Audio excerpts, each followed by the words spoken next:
everybody. Welcome back to another edition of Sports Speak, episode 62. I'm Eddie Kalegi. And I'm Tim Moore.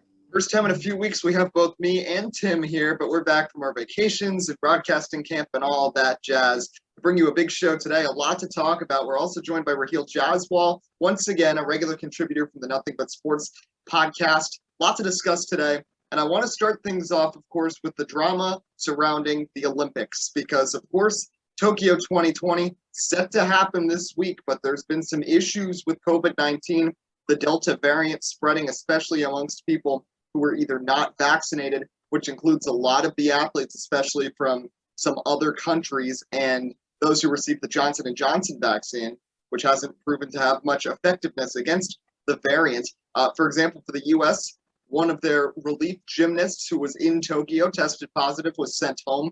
Coco Gauff, of course, the young female tennis phenom, she can't participate now. And on the basketball team, Bradley Beal, Zach LaVine, both in protocols, two of the big key players on the USA team, which has been struggling in their Olympic qualifier games. But the thing that we've reached a point, of course, where a lot of us have become a lot more comfortable, especially those who are vaccinated against COVID-19, to try to return back to normal. And we're all trying to do that. And I know the Olympics are a major spectacle, and I know Tokyo, it means a lot to them to have these Olympics, but sending athletes from every country in the world, when many of them are not vaccinated for still a highly contagious disease, to a place where only 20% of the population is vaccinated, isn't really a good recipe for success. And at this point, I highly doubt, I know they've rumored that they might have a last-minute cancellation. I really don't see that happening, but for the future, in any instance like this, if this, fingers crossed, this never happens again, but if we ended up in a situation where the Olympics had to be postponed, I feel like they have to be more willing to err on the side of caution. I mean, for all these sports that supposedly the Olympics is the pinnacle, of course, for many non-revenue sports, for many individual competitions, for those sports, the Olympics are the biggest competition you can have. An Olympic gold medal is the biggest prize out there. And those federations for those specific sports, if they care this much about the Olympics, they'd be willing to adjust their Olympic qualifiers and potentially move things. And with the way the Olympics are scheduled years in advance, I still think it's okay for you to adjust things, maybe not have them at one time. And we already saw it last year. I know they're probably going to go through it this year. Personally, I don't know if it's the best idea to still be having the Olympics right now, but I don't think that's changing. But should be a fun event nonetheless over the next few weeks. Tim, over to you. How do you feel about these latest developments with the Olympics? To me, it is a little bit concerning, in regards to how you're going to be able to handle, players' health and so on in terms of these athletes. And to me, again, it is so hard. And Eddie, you hit you hit the hammer right on the nail, needless to say, in regards to the fact that this really is the first actual instance, not just in sports, but overall worldwide, since this pandemic has happened, where you're going to have multiple countries, multiple, types of people from all around come together and be exposed, maybe not, just to coronavirus, but other things as well for the first time in a while. Now, I'm not saying that this is the whole reason why, they should cancel or postpone and so on, but we have to remember now, and, it's funny. I went to New Hampshire Motor Speedway on Sunday to go watch a NASCAR race.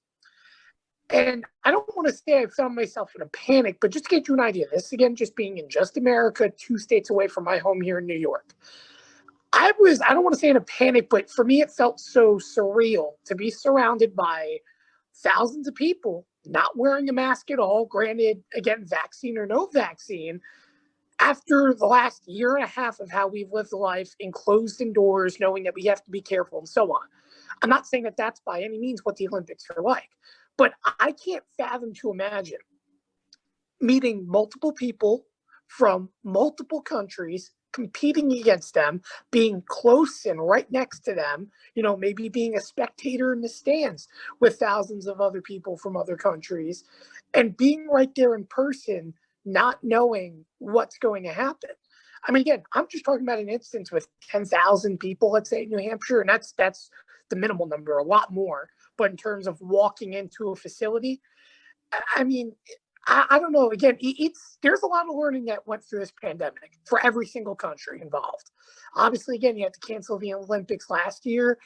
I mean, again, it's a really tough debate if you want to talk about canceling the Olympics and postponing another year, because let's be honest, this problem's not going away anytime soon. There's continuing to be different COVID variants, and again, it's something we have to deal with and learn how to live with. But for the Olympics this year, it's how do you learn from this process if, God forbid, something else not equivalent to COVID, but something maybe worse or a similar instance pops up in the future? I think that you can only grow from this. And granted, I'll have to say this. In the past, I've been very, very critical of Olympic committees, in regards to the whole steroid situation in the past and how they've dealt with things. But I do have to say, I have to give them some credit because, again, this is out of the norm. To deal with this many issues from multiple countries and the fact that we're still able to somewhat have an Olympics together, to me, that's something that's promising, but they're definitely going to have to do a lot of hands-on learning if they're going to want to make this continue to be successful. And I think that really, ultimately, if they want this to be successful, they're going to have to alter some things and really take this protocol seriously in regards to COVID athletes and, having subs and alternates and so on. Yeah, sure, you could say it's going to be an asterisk Olympics, athletes that were good, let's say, catch the virus and can't compete. But unfortunately, that's what we have to deal with right now in this adapting world. And until things are back to normal, if they ever will be back to normal, that this is the best the Olympics can do. And I think they do what you mentioned, Eddie. They have to adjust and alter. That, to me, is the only way the Olympics will be a success this year.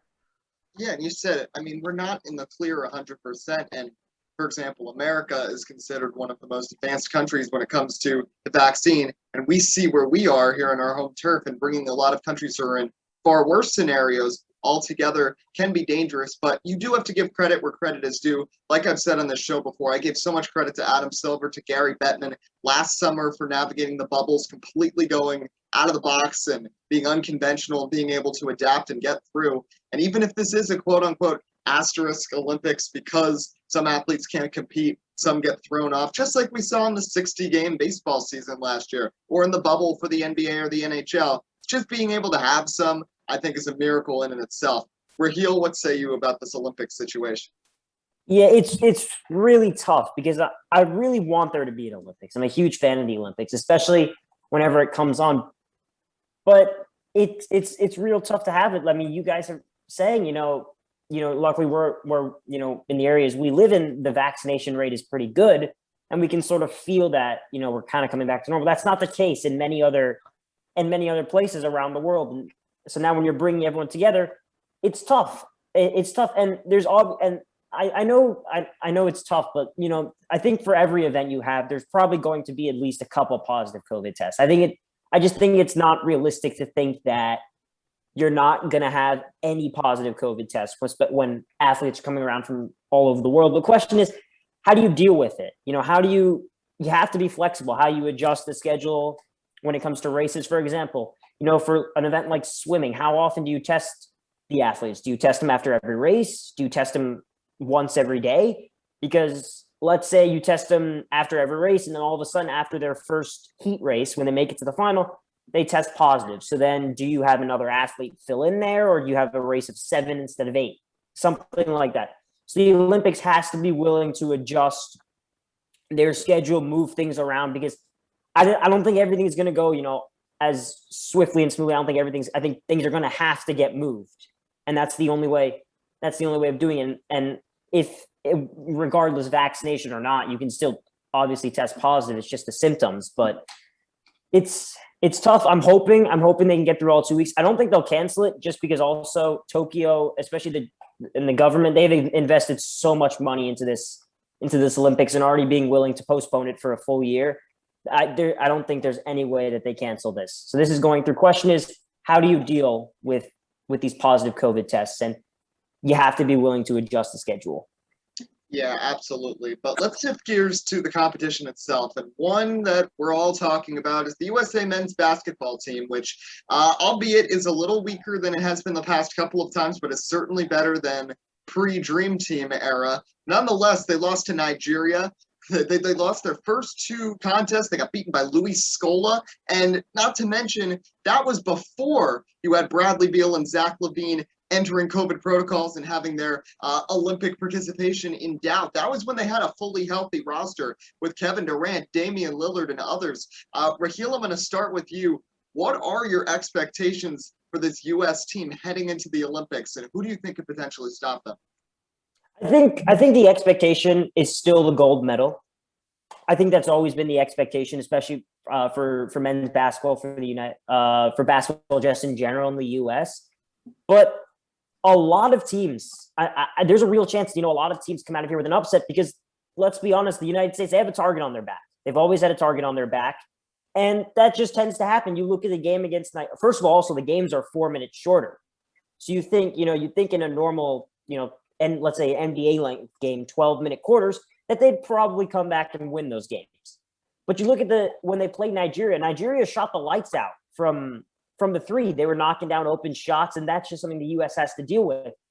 But my main concern is, players have talked about it being a lot more physical. The NBA, we can say all we want. It's not a very physical. You can't really be physical in the NBA now.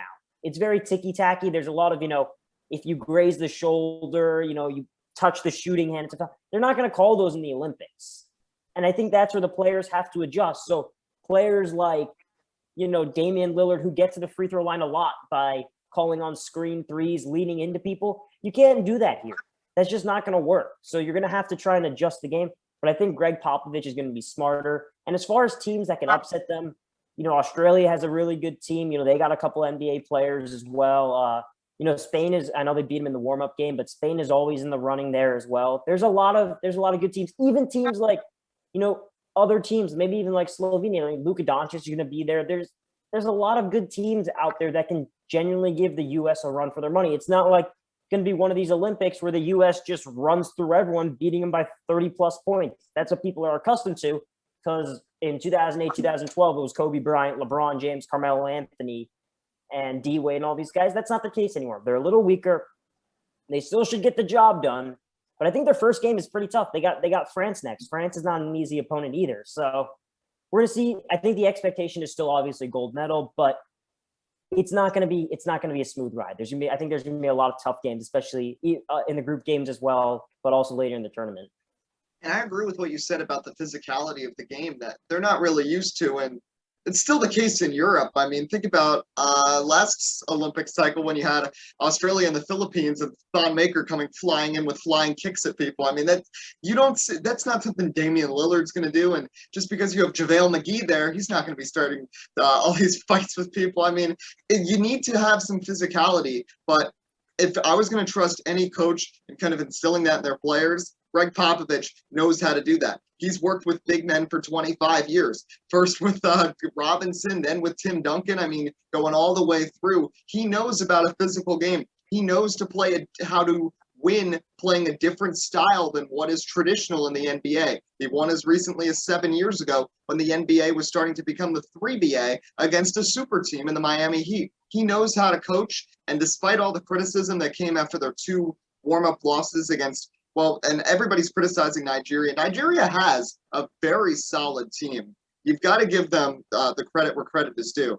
And the U.S. put up a good fight, but you also have to remember these guys are trying to gel together, trying to play together, and because it's all thrown together so close together, typically the qualifier games, the warm-up games would be a little more spread out. These guys would have had a little more time to practice together, get used to playing with one another. Kevin Durant is not used to playing with Tatum or with Bradley Beal other than like an all-star game. He's never been teammates with them before. And a lot of these guys are shooters. They have a lot of similar players on the roster between Bradley Beal and Tatum and Lillard and Durant. They all want to be the star. So they all got to kind of get used to working together, not like an all-star game, but like they're actually trying to win the game. And I think they're going to have the chance to do that. So my expectation, I agree with Rahill. I still think they can easily get a gold medal despite the troubles in their first two Olympic warm-up games. How about you, Tim? Yeah, I'm going to agree in regards to the fact that I still think USA can get the gold medal. And if I'm being honest, looking through the first two games, Rahill also mentioned about the physicality and the fact that it's different. To me, it kind of reminded me, just at least going through the highlights, it reminded me of watching an NBA All-Star game of past. And what I mean by that is, you notice they just weren't as physical. They weren't as, again, exhibition game. You're trying not to get hurt, so on, but you're also trying to get the feel of what you're going to get. I feel like, and again, I treat it kind of like, how do I put it like this? Like the MLB spring training games, right? Where you take at bats, you have approach, you're not looking at statistics, but you're looking at, all right, what can I do better? What can I adjust for? I think when you look at it, I mean, in a big picture, for example, in their final exhibition game, they made Matthew Dellavedova and Joe Ingles look like they're the best players in the NBA. What do you think about that for a second? What have they done in the last, 5 years in the NBA? Granted, Joe Ingles had a career year this year, but come on, we're talking about Delly. I mean, come on now. The man can't even find a starting role on any NBA team. And you want to say they were playing hard and they were playing physical? That's not the case. So to me, it's, again, I'm not undermining competition by any means. I think, and for example, Rahill mentioned, first opponent, France. That's a really tough basketball team and a really physical basketball team. The point is that this team is going to have to step up, be physical, and be energetic if they're going to want to be successful. And yes, there is no undermining this team from past years, much, much weaker. But we cannot still ignore the fact that a team that has guys like James Harden, a team that has Kevin Durant, who, in my opinion, let's be honest, this roster should be the most physical player we're seeing on the floor, considering how physical we saw in this NBA playoffs. And I think that's the other point that we're all forgetting. The NBA season's still wrapping up so on with the NBA finals, but a lot of these players just finished their long grueling seasons. And by no means is that an excuse, but rather that goes to the point of you're adapting from one playing style, you're trying to get comfortable and then get back to 100%. It is not easy being an athlete, especially, for example, like when baseball is its World Baseball Classic. Players go from playing all year long, growing 162 games and maybe more if they make the playoffs, and they have to settle down. They come play the edge of winter, going towards spring training, and they're expected to be back at 100%. Sometimes they don't play the best. And the fact of the matter goes the same thing as well for the NBA. You're kind of going through kind of like a summer league motion to start. And again, yeah, sure, they didn't win, but it's also not act like at times they had control of the game and then they fell apart with, trying to get things out and get emotion and trying to get chemistry together. So overall, I'm not too concerned about Team USA. I think the first game against France sets the whole tempo. If we see a tough, aggressive basketball team and they dominate, which, let's be honest, again, I don't think they're going to dominate. All games are going to be close. But if they pretty much dominate the floor in terms of physicality, then I'm going to be relatively confident this team's going to get a gold medal, if not a silver medal. But overall, I mean, to me, there isn't much to worry about. A lot of these guys on these teams are the best players in the world for a reason. The NBA is the most premier basketball league in the world for a reason. Not saying that there's no talent around other countries, but there's a reason why the NBA is what it is because of a lot of these athletes, and a lot of them just happen to play for the United States of America. So I would have a lot of faith that this team is going to find ways to be successful. And I'm not too worried. Popovich knows what he's doing. Let's be honest. I mean, the man is the best coach there is in the history of basketball, for a situation like this. For me, Popovich was relaxed. Didn't see much screaming on the sidelines, which you've seen him in past years. I think they're going to be just fine. I think this team's a lot more confident than what we think.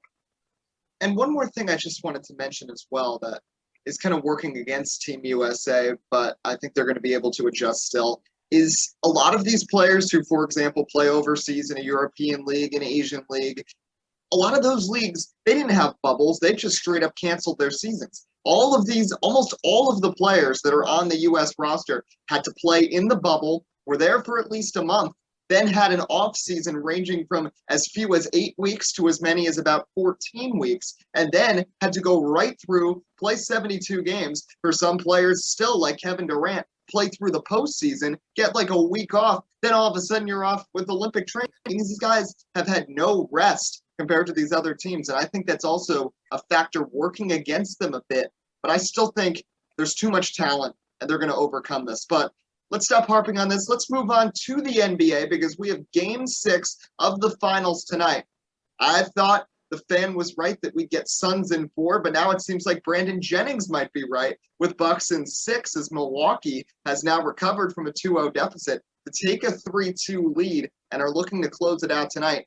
And the real thing that has been so notable for the Bucks compared to how they usually perform, they've been shooting the ball so well. Antetokounmpo, Middleton, they can have nights where they still score 20, 25 points, but they go 5 of 18, 10 of 30 from the field. They haven't been doing that these last 3 games. They've been accurate, and it's been a couple of close games, but they've just come up in the clutch better than Chris Paul and Devin Booker. And of course, the big, I think, game changer of this series, Game 5, the big steal by Jrue Holiday, the alley-oop slam and one for Giannis Antetokounmpo that sealed the deal and gave the Bucks the win in Phoenix. I mean, that is a turning point if you've ever heard of it. What an energetic moment, one of the biggest moments, I think, like a single play in an NBA Finals game since the big LeBron block on Andre Iguodala a few years ago. And I really think that this was a momentum shifter, and I don't know if Phoenix is going to be able to recover. But tonight is a big game for Chris Paul's legacy. If he can keep them alive, go to a Game 7 despite being on the road in Milwaukee. But let's make our picks, and I'll start with you, Rahill. Do you think Milwaukee closes it out tonight, or do we get a Game 7? I think they do.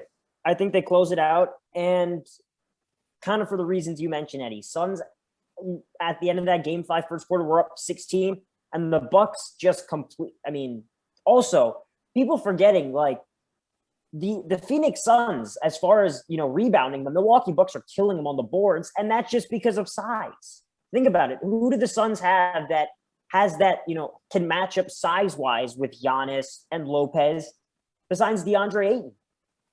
None of them. And also, look on the defensive end. Late in games, Chris Paul is a defensive liability. You saw Chris Middleton and Jrue Holiday taking advantage of him. Middleton getting to his step-back mid-range. Jrue Holiday just overpowering him because Holiday's at least a good 15 pounds heavier and is a very strong. People don't realize how strong Jrue Holiday is. So, and also Milwaukee, they're finally starting to play good basketball. For some reason, I've never understood this, why Milwaukee just likes to sit at the three-point line and jack up threes instead of playing through the paint when you have Giannis and Brook Lopez. They've identified the weakness of the Phoenix Suns. You play through the paint, and they can't hang with you. The way the Bucks get in trouble is they sit out on the three-point line, and you have Pat Connaughton and guys jacking up 6-7 threes a game, and that's when you get in trouble. But, I mean, Eddie, also, you mentioned this is it for Chris Paul. This is it for his legacy. I mean, so I've been a huge Chris Paul fan. I've defended him so many times. But you were up 2-0 in this series. You played the worst game of your career in Game 4. And this is your best chance. You beat LeBron and the Lakers. Now, granted, they weren't healthy, but still, you avoided Jamal Murray when you played the Nuggets, and then you avoided Kawhi. Everything has fallen into place for Chris Paul and the Phoenix Suns. I mean, think about it. To not, at the end of this year, to come out and say that you would get the Milwaukee Bucks in the finals over a team like the Brooklyn Nets, you would 100% take that.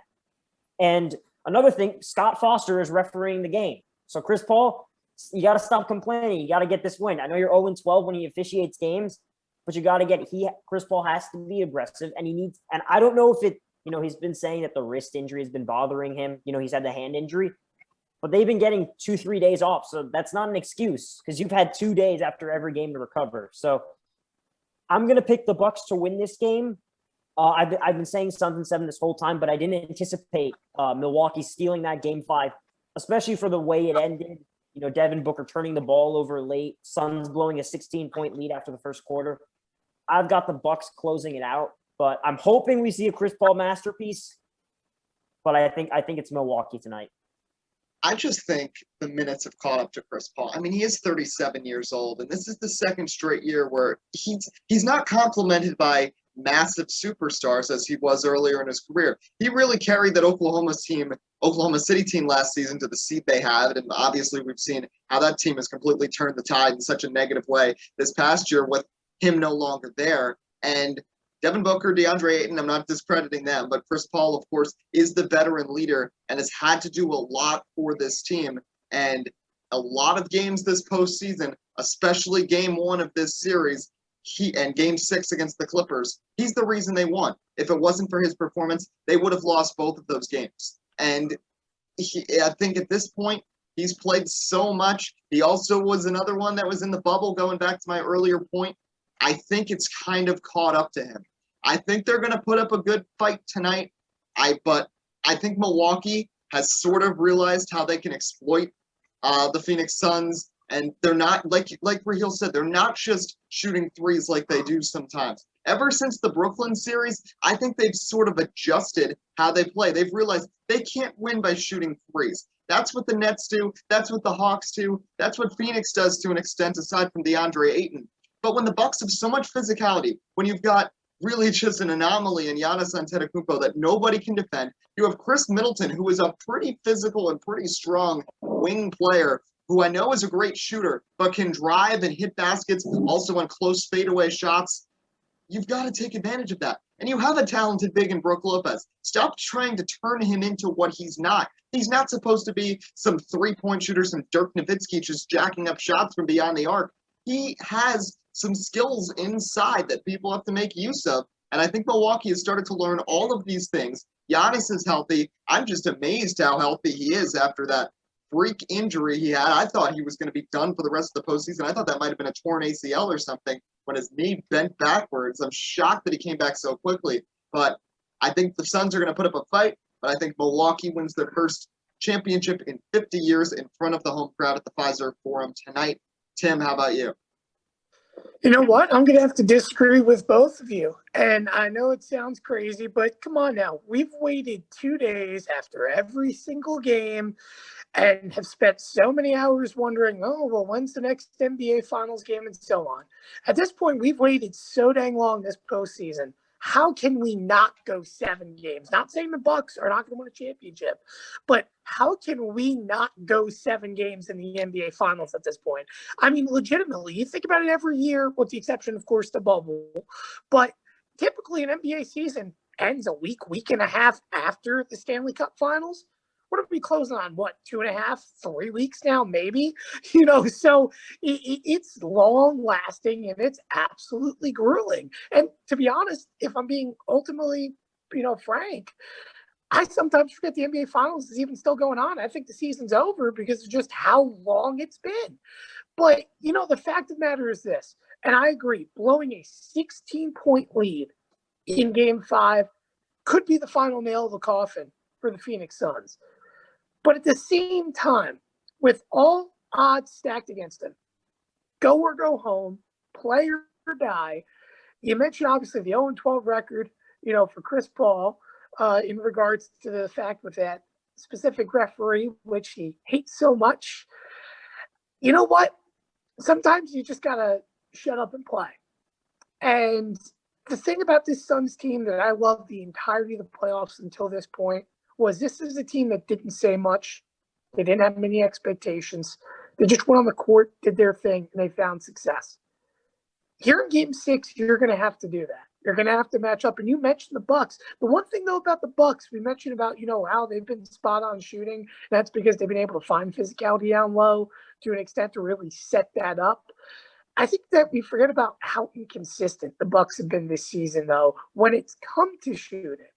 And yeah, great, they've been spot on. And again, they found ways to be successful. But sometimes success doesn't last forever. It's relatively pretty much streaky. So the fact of the matter is, I'm not saying that they're not gonna be well, but things have come so easy for the Bucks these last 2-3 games that you start to get a feeling that eventually things are getting a little bit tougher. And with a little bit of chip on the shoulder of the Phoenix Suns, I expect Chris Paul after a tough 2 games to turn around, have a little bit of motivation. I expect Devin Booker, who, again, we continue to underrate, to be that lights-out guy Phoenix needs. I mean, of course, we know Ayton's something special for this team. And, yeah, it's not easy to match up with size. But let's not act like that hasn't been a factor the entire season for every team the Milwaukee Bucks have faced. And we know typically what goes on in Milwaukee. You always get so close, or at least in terms of the state of Wisconsin or around it, you get so close and eventually you fail one game shy. So at the end of the matter, the fact is this: I'm not saying that Milwaukee's going to purely fail; they're not going to win the NBA championship. But again, we've gone way too long. We've got to see 7 games, in my opinion. And to be honest, I still truthfully think Phoenix Suns can win the NBA championship. I really think this team, this is their chance. Chris Paul's legacy is on the line.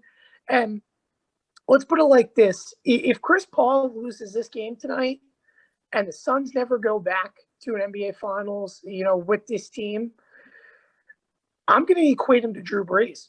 And what I mean by that is you play so good in the regular season.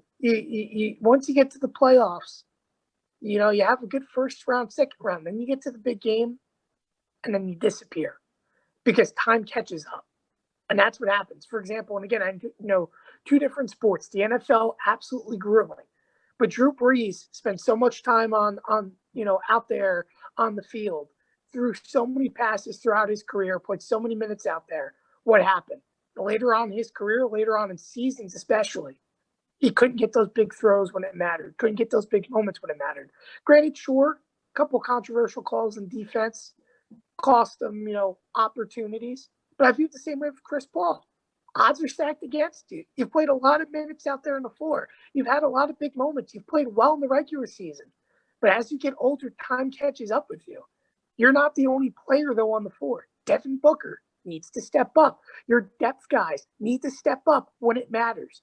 It takes a team to win a championship. And if we continue to pinpoint around just one guy, and granted, I know the NBA is different. One guy does make a difference. But you have 5 guys on the floor for a reason. You've made it this far because of your chemistry for a reason. So for the Suns, they need that chemistry to prevail.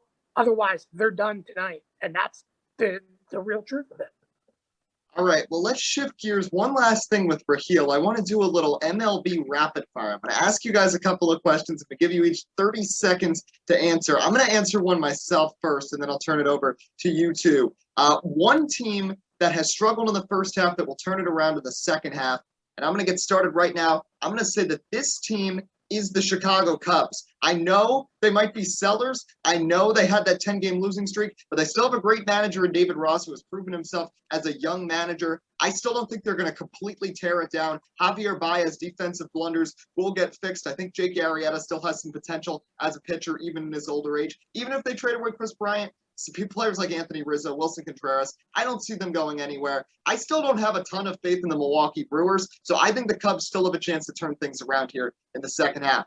Rahill, one team that will turn it around here in the second half of the MLB season. I'm going to go with – ooh, this is a tough one. I'm going to go with – you know what? I'm going to stick with the Yankees. I think they're going to turn it around. Got a couple good wins against Boston here and there. We'll see finding their form. I think this COVID thing – will be a good wake-up call for them. I think these new guys will step up. So I'm going to go with New York just to be faithful and hopeful. All right, Tim, one team to turn it around.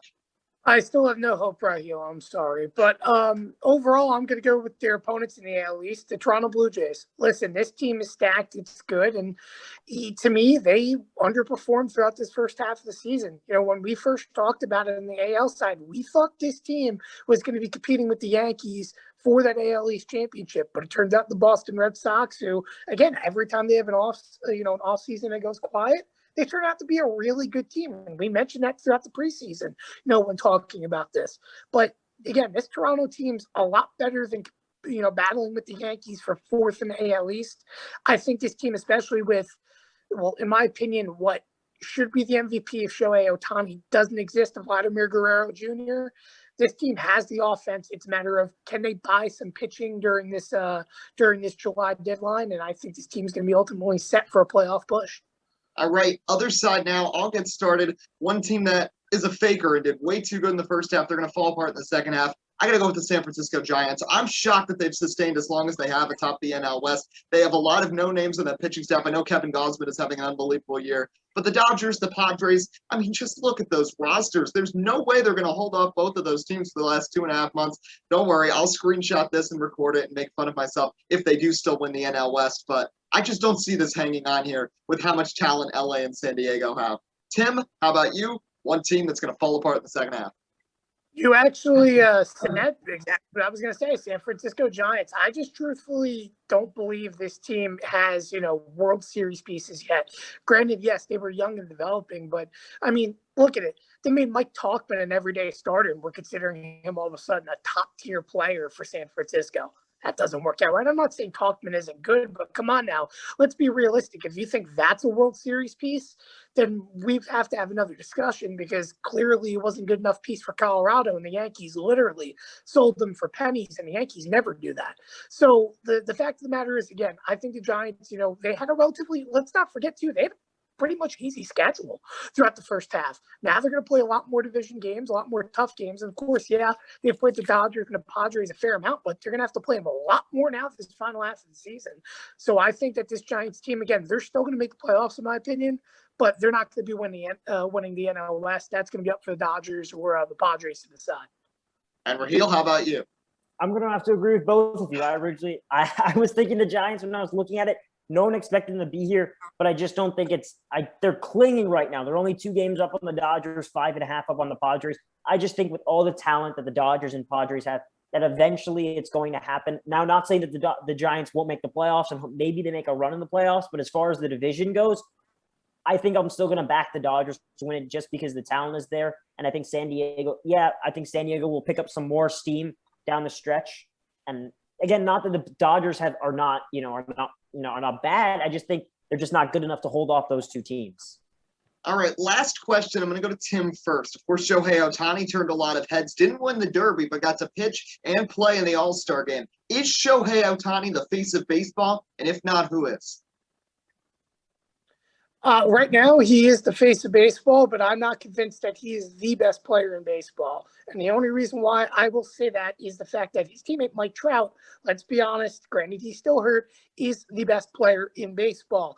Listen, Ohtani is unique. He can play both sides of the ball, to a top-tier level. But let's not ignore the fact that the last 2-3 seasons, he's been nothing shy of mediocre. He hasn't hit well for average. Sure, he's shown flashes of power, but he's never been consistent. I'm not saying that he doesn't deserve MVP this year, because he clear as day does. But really, what I want to see is Ohtani that superstar down the road? Will we see the year that we're seeing this year, almost every year after, throughout the remainder of his career?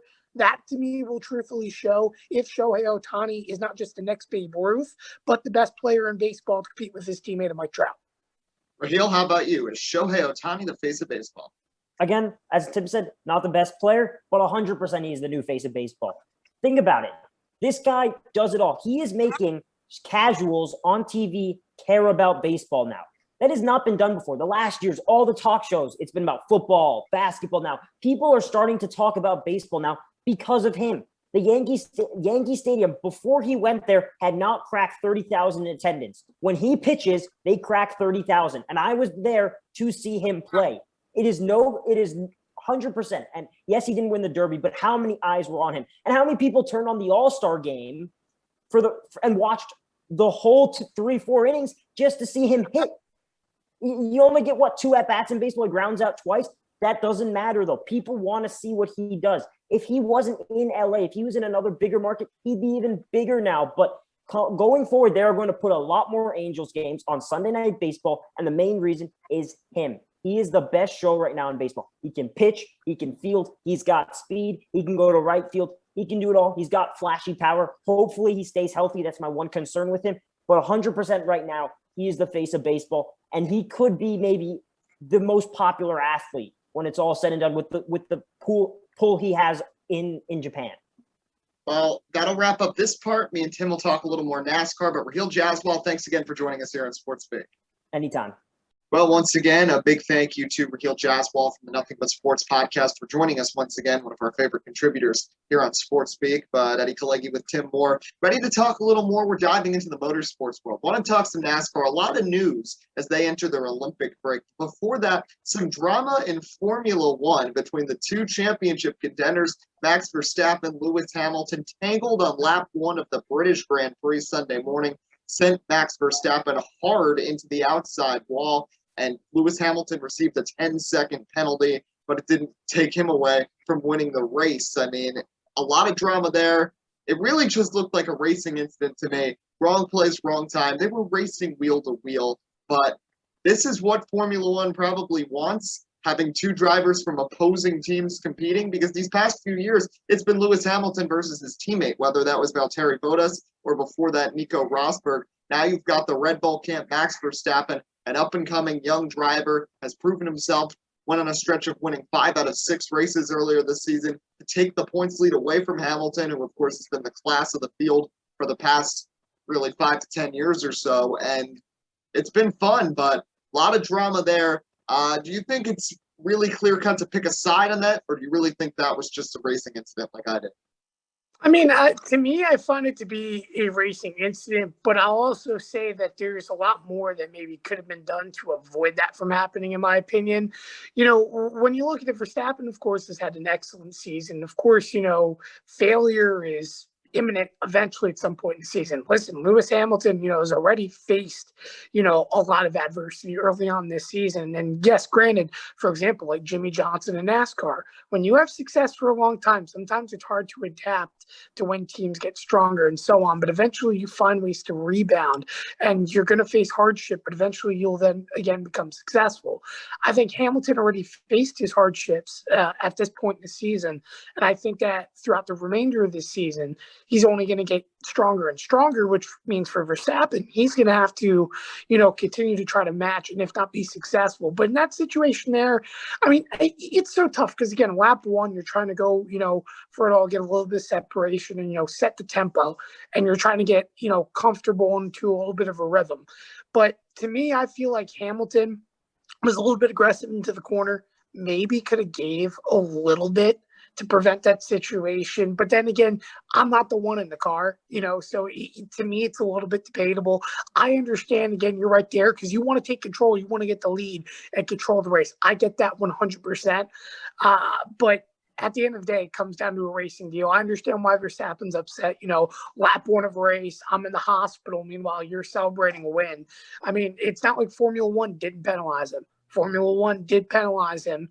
Granted, 10 seconds was more than enough for, you know, Hamilton to go on and win. But, you know, again, it's racing. It stinks for Verstappen, but he's going to have to get back into the flow, you know, and be ready because there's still a championship battle ahead. Granted, it's one race. Anything can happen throughout the remainder of the season. And I think for Verstappen, you know, there's a great chance to finally knock off Hamilton in terms of a championship.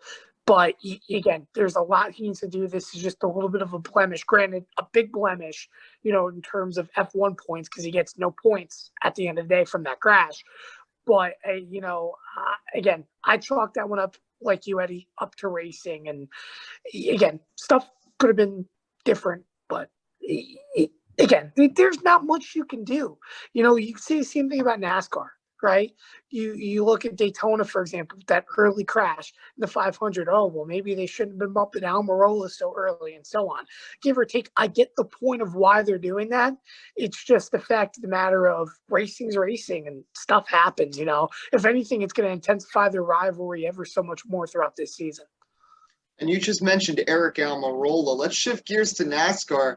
Really happy for him. He got a win somewhere other than a plate track. New Hampshire, he's always talks about as one of his favorite tracks. And New Hampshire is becoming one of my favorite tracks to watch a race. You've already mentioned on this program, you were there on Sunday. We'll talk about the rain debacle in a moment. But casting that aside, this was the third year in a row that New Hampshire had a really entertaining finish. Now we get a surprise winner. And even without PJ1 being put on the track, we got multi-groove racing side by side. That battle between Blaney and Keselowski in stage 2 and the beginning of stage 3 was electric, to say the least. A lot of surprising cars up front. Christopher Bell showed a lot of speed. Matt DiBenedetto, Tyler Reddick both cracked the top 10 for a good portion of that race. Bubba Wallace, Chris Buescher were having good runs before they both got tangled in a wreck towards the latter stages of the event.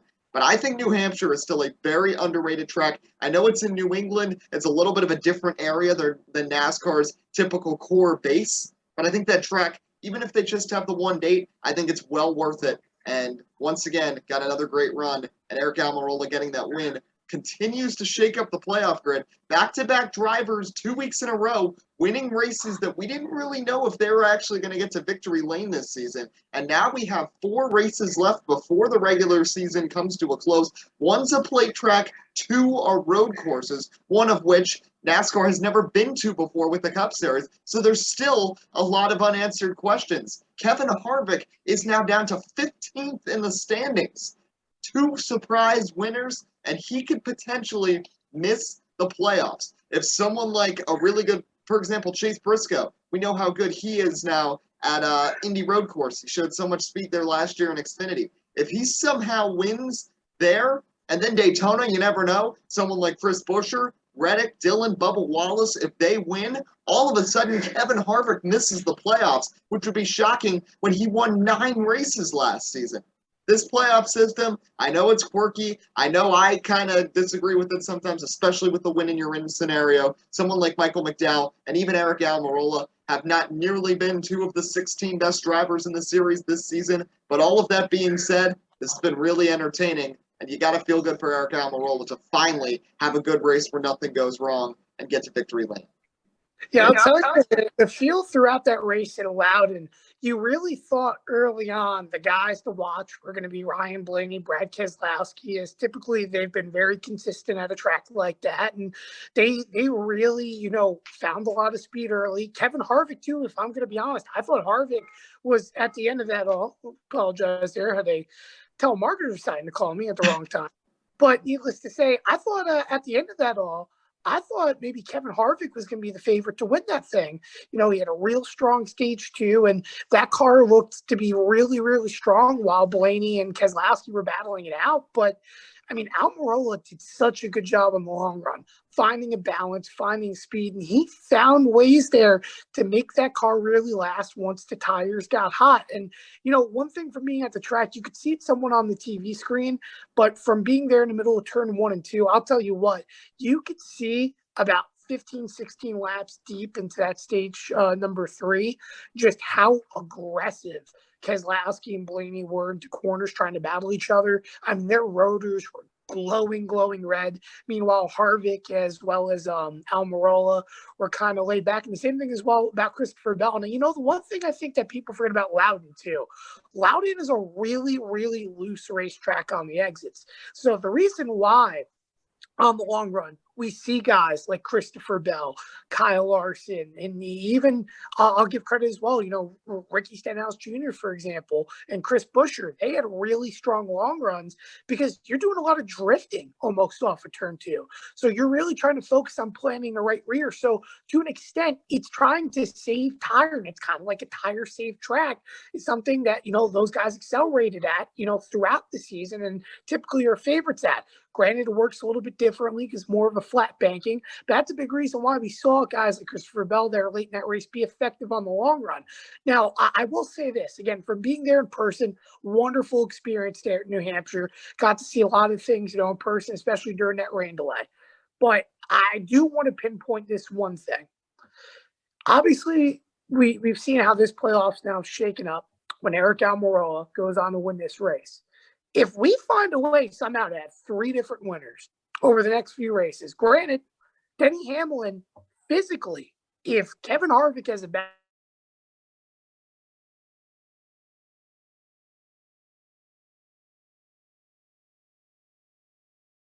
Hamlin could lock up playoff berth because, again, the 16th spot alone is dedicated to the highest on points without wins. Or otherwise, if a driver with a win is higher than a guy without wins on points, then it's given to them. So Denny Hamlin, who has over a 200-point buffer, could theoretically clinch his way into the playoffs within the next race. So with that being said, if you have 2 or more winners, Eric Almirola may not actually make the playoffs. That's the realism of it. If there's a way, now I can really pinpoint, Eddie, 3 or 4 drivers that are not named Denny Hamlin or Kevin Harvick that have a legitimate shot. You mentioned, for example, Chase Briscoe at Indianapolis Road Course. That's a possibility. I'm not going to rule out any person, Bubba Wallace, for example, at a Daytona, Matt DiBenedetto, who, by the way, has really recently shined at road courses. We can't forget about that. Again, I'm not saying that they're going to win, but they have a legitimate shot. I mean, you look at the RCR cars. Eventually, they found themselves consistent this season inside the top 10 that you have to imagine Austin Dillon or Tyler Reddick are going to find a way to win this season. Austin Dillon's great at plate tracks. Tyler Reddick's been, consistent as well at these road courses. And can't forget about Ross Chastain either. He's a really solid road course racer, no matter what way you put it. And really, anyone in the top 20 has a legitimate chance, in my opinion, outside of maybe, well, you know what, Busher to me, he's just kind of there. He's the only one I would say inside that top 25 in points that I don't see winning or having a chance. But there's a lot of guys that have a chance. And needless to say, I really knew New Hampshire was going to be crazy. And to get an idea too, being at the track, from after they had driver intros, it was already sprinkling and so on, but it wasn't bad. They sent, they sent out gyres on the track and so on while they're doing pace laps. It started to rain down about a lap before they took the green. And NASCAR still threw the green flag. And I could probably send you a text chat that I have. I think actually, in fact, I posted on Twitter. I sent it to Justin Malillo. The minute before they took the green flag at 3:20 p.m., I said, it is raining out. This is not going to be good, or something around that. I posted a minute later after, Shep was responding, said, rain's not going to stop anything. And I go, it's downpouring right now in turn 1 and 2. Things are not going to be good. Not even a minute later, what happens? Kyle Busch goes crashing into turn number 1. Denny Hamlin, Martin Truex Jr., they all spin. And by the way, Martin Truex Jr., give him a lot of credit. How about that rebound? Seriously. He still got a top 15 finish without that rear end on that car. That is by far incredible. And Joey Logano, granted, they touched the car. He gained 2 laps and he still finished 4th. That, in my opinion, by the way, was the car that was going to win the race if a yellow came out. But what a terrible, terrible decision by NASCAR, Eddie. I mean, everyone in the stands at that point knew there was going to be something that went on. And the fact that NASCAR let that happen, I mean, I can't blame Kyle Busch for being frustrated or irritated, if I'm being honest. That was probably one of the dumbest decisions I have ever seen NASCAR make. Because it was clear as day. And again, I know you can't see much from the TV screen, but even turns 1 and 2, when you're there in person or looking from up above, the corner in the racing groove looked moist as can be. It didn't look like, for example, they didn't use PJ1, but it literally almost looked like they put PJ1 on the racing surface because of how dark it became. The apron had puddles on it. And yet they continued to race. To me, it was a terrible decision, which goes back to my point. And we talked about this last show, if I'm not mistaken, before the camp and so on, about NASCAR needing to listen to its drivers. This is another example of NASCAR not listening to its drivers. I mean, how many people over a radio do you need to say it's not safe before you do something? And the fact that happened to me was just an absolute travesty, Eddie. And for a sport that has been so concerned about safety for so long, especially after very recently with it so renewed after the Ryan Newman crash at Daytona, they have not addressed rain particularly well over the past year and a half. You think about the Texas debacle with the mist for 3 days, which was sort of out of their control. Then Coda, they send them out with broken windshield wipers and nearly get Martin Truex Jr. and Cole Custer seriously injured in a crash because nobody can see where they're going. Kurt Busch nearly had a disastrous crash in that race as well. Unfortunately, didn't hit any other drivers. And then now, with what happened in New Hampshire, you end up with so much bent-up sheet metal. You had 5 really solid cars get damaged 7 laps into the race because of something like that. And the 2001 one was pretty bad, too. We all know about that with the All-Star race. But I almost feel like that one was more of a surprise, whereas this time you knew it was coming. And like you said, at the track, it was raining before they even dropped the green flag. And they just completely lost the grip, and you end up with a bunch of torn-up cars. And really unfortunate for Kyle Busch, who probably would have been a contender for the win. But one last thing I want to talk about. Big news in NASCAR today. Not really a surprise that just made the official announcement. We already knew Brad Keselowski was gone from the 2-car. He's going to Roush Fenway Racing, becoming a part owner, and taking over the 6-car. Realistically, he and Chris Buescher will be their 2 drivers unless they add a third. He rumored potentially in the future wanting to start back an Xfinity or Trucks program at Roush, which I think would be great because they've proven to be one of the top development teams in the past. Chris Buescher, for example, drove for them and won the Xfinity Series championship back in, I believe, 2015.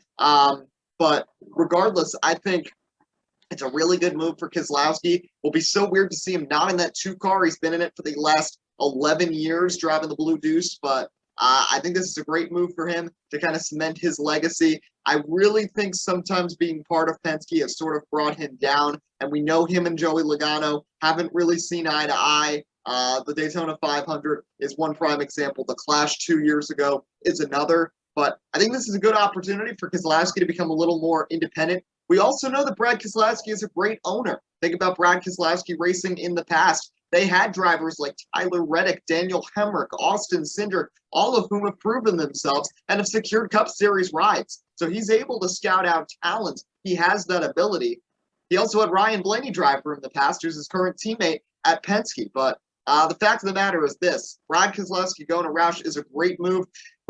Jack Roush, of course, one of the many owners in NASCAR that is getting up there age-wise and kind of wants to have an idea about the future. We've already seen Rick Hendrick make the move of getting Jeff Gordon more involved hands-on at HMS. But I think Brad Keselowski going to Roush is a great win-win move for Roush, for Keselowski himself, and I think for Penske too, to give Austin Cindric a great chance to work with Ryan Blaney and Joey Logano going forwards. Well, I think the other thing that we're forgetting about this whole situation, too, is the fact that I really think this move for Keselowski really also aids in reuniting Ford. I mean, think about it. When we went through this whole transition in the Gen 6, the Fords overall dominated because they were united as a group, trying to change and trying to make the cars overall, not just for independent teams, but the cars overall better and stronger. Now, of course, Kevin Harvick last year was successful. We're not ignoring that, but that's one person in the entirety of the bunch. For example, just how Chase Elliott was last year instead of the rest of, Rick Hendrick or the rest of the Chevy bunch. But look at the differences. Toyota, granted, all the controversy that happened in years past through the Xfinity series and so on as well, back when it was a nationwide series. Look at what Toyota did. They merged together, granted a smaller group compared to Ford and Chevy, but they found as a manufacturer, combined the teams, and they had one goal: develop the program, get it better, get it to where it needs to be successful. And you've turned around, you've dominated series, win championships, races, and so on. They've got a little bit complacent recently, and Toyota's not happy about that, but it's a big reason why they've had a lack of success right now in terms of NASCAR, in my opinion, recently. How about Chevy? Remember how spread apart Chevy used to be with all the teams? Hendrick used to be its own engine package. RCR used to have its own engine package. What happened this offseason that really, really helped that Chevy as a whole, not just Rick Hendrick? They merged with RCR. They merged with JTG, and all those teams together. Granted, they were already merged with JTG in terms of buying stuff, but overall to try to find a better product. And what are we seeing? RCR is having a big season for the first time since they've had Kevin Harvick. Rick Hendrick has dominated NASCAR this season for the first time in a very long time, dating back to the Jimmy Johnson era. So the fact of the matter is this, is that when you're finding ways to reunite and be successful, to me, that's when, as a team and as a manufacturer, teams start getting better. And we look at Ford this year. Granted, Eric Almirola finally got Stewart-Haas's first win on the season. Did you really think it was going to be Eric Almirola that won them their first race? And did you really think they'd only have one win for Stewart-Haas at least as a team by now? You would have assumed Kevin Harvick would have won a couple of races by now. And granted, yes, everyone has bad seasons. And for the record, by any means, Kevin Harvick's not having a bad season. It's just mediocre compared to what he's done in the past. But the fact is this, Ford's been spread apart. Penske's doing their own thing. Stewart-Haas is doing their own thing. Of course, Tony Stewart's focused on SRX, but that's not the whole reason why Stewart-Haas is struggling as a as a team. And you look at all the other options. I mean, money business management. We don't even know if they are a team anymore, if they are. And there's so many things spread apart, in terms of teams, and Roush as well. Roush engines, granted, they're all running the same engine package, same thing as well as Front Row. They're all doing different things. They all have different partnerships. I forgot about Wood Brothers too. They have their alliance with Penske, but not with other teams. I feel like Brad Keselowski can reunite this whole manufacturer, though, as a whole together. That's what this needs to be about. Not just developing Roush, getting it better, but getting Ford back to where it needs to be. Because to me, alliances do get you far in NASCAR. The more knowledge you have in NASCAR, the more successful you're going to be. And I'm not saying it's all about exploitation, but let's be honest, NASCAR is all about exploiting. The more information and R&D stuff you can get, the better. But it takes a lot of heads, not just 2 or 3, in a shop together. That's not just going to get you everywhere. You need collective information. And to be honest, that's what Roush has really been lacking. Sure, they brought in Ryan Newman, who's an engineer. They brought in Matt Kenseth to try to figure out their problems. Remember, they lost their whole Xfinity program, which, for the record, wasn't bad. They weren't bad at all in the Xfinity series. They just couldn't find sponsorship. So this partnership for Jack Roush, not only is going to make sponsorship a lot more appealing, having a guy like Brad Keselowski there, but it's going to reunite Roush back into the competitive zone. And I'm not saying that they're going to have success like Stewart-Haas Racing when Tony Stewart first opened with Ryan Newman, that they're going to come out, win races, and compete for a championship. But this could be the first good sign Jack Roush needed to getting back to relevancy and not being D or C level equipment, and getting a knowledge on what this team needs to get back to winning championships and winning races, something they really haven't done since Kurt Busch back in 2004. Mm-hmm. But it should be really exciting to watch, and of course a lot more to come in the NASCAR silly season in these next couple of months. But that'll just about wrap up today's episode. Once again, a thank you to Rahill Jaiswal for joining us earlier. We'll be back for more next week as the Olympics get started, the NBA Finals wrap up, and all the latest in baseball, football, racing, and more. But until next time, I'm Eddie Kalegi. And I'm Tim Moore. Here on Sports Speak, we hope you have a great rest of your night.